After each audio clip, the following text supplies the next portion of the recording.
নমস্কাৰ সকলোকে আপোনালোকে বা ডিমৰ লগত পালেঙৰ তৰকাৰীখন খাইছেনে যদি নাই খোৱা এবাৰ খাই চাব এয়া মই পালেঙৰ লগত ডিমৰ তৰকাৰীৰ লগত দিবলৈ এইখিনি মছলা তৈয়াৰ কৰিছোঁ কাজু বাদাম দিছোঁ বিলাহী দিছোঁ পিঁয়াজ জলকীয়া আদা নহৰু তেনেকৈ মিক্সিত পিচি ল'ম ধুনীয়াকৈ পেষ্ট এটা বনাই ল'ম তাৰপিছত পিঁয়াজখিনিও এক্সট্ৰাকৈ পেষ্ট এটা বনাই ল'ম চৰিতে পিঁয়াজখিনি লগতে দিছোঁ ধুনীয়াকৈ এটা পেষ্ট বনাই ল'ম তাৰপৰা যিখিনি মানে পালেং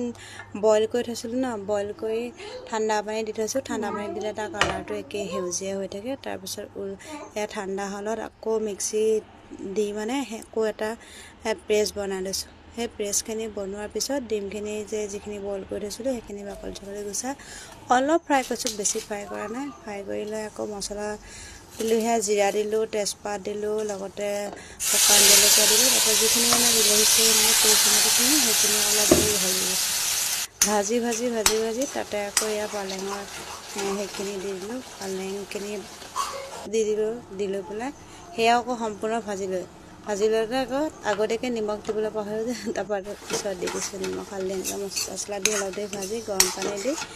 গৰম পানী দিছোঁ ঠাণ্ডা পানী দিয়া নাই উতলাই লৈ পেলাই এইখিনি